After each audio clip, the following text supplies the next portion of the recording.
গাজীপুরে আসবেন তো আসেন, মানে কিসের। তবে আসার সময় 1-1.5 লাখ টাকা নিয়ে আসেন। কি কারণে টাকাটা নিয়ে আসতে বললেন? এই যে আসবেন আপনি যে গাজীপুর, আসা মাত্রই তো আর চাকরি হবে না। চাকরি হবে কি? প্রতিটা গেটে ঘোরা লাগবে, 3-4 জোড়া স্যান্ডেল ক্ষয় করা লাগবে, তারপর চাকরি হবে। তারপরেও হবে কি না সন্দেহ আছে। আসলেই তো আপনার চাকরি হবে না, এটা কোনো নিশ্চয়তা নেই। কারণ এখানে এমনও ব্যক্তি আছে যে 4 থেকে 5 জোড়া জুতো তার ক্ষয় হয়ে গেছে এই চাকরির পিছনে ছুটতে ছুটতে, তারপরেও চাকরি হচ্ছে না। আপনারা যারা ভাবতেছেন যে গাজীপুরে আসলে হয়তো চাকরি হবে, এটা ভুল ধারণা পাই। কারণ আমরা গাজীপুরে থাকি, এখানকার আবহাওয়া আমরা জানি।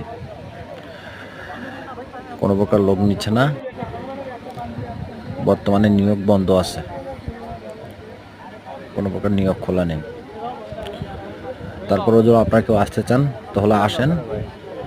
আসার সময় 1-1.5 লাখ টাকা নিয়ে আসবেন, যান 5-7 মাস বসে থেকে খেতে পারেন। কারণ চাকরি না করলে আপনি কিভাবে চলবেন? আসার সময় কিছু টাকা পয়সা নিয়ে আসবেন, তাহলে সমস্যা হবে না। অনারাসে 7-8 মাস বসে থেকে খাইতে পারবেন। কারণ বর্তমানে গাজীপুরের এমন অবস্থা, চাকরিটা হয়ে গেছে সোনার হরিণ। চাইলেও আপনি ফসকে পাবেন না যে আজকে গেটে গেলেন আর আপনার চাকরি হলো। যারা এই জায়গায় আসছে তারা এই জায়গায় বুঝতেছে যে এই জায়গাটা কি, আসলো আর চাকরি হলো এমন কোনো কথা না। গাজীপুর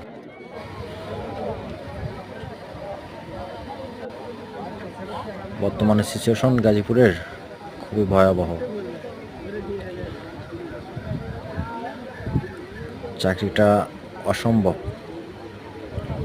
আলাদিনের চেরাগের মতো হয়ে গেছে। এটা ভাবেন না যে আলাদিনের চেরাগ ঘোষণা দিলেন আর দৈত্য বের হয়ে আপনার চাকরি দিল, এটা কখনো ভাবেন না। দেখেন না কত লোক, কত মা বোনেরা দাঁড়া আছে চাকরির জন্য।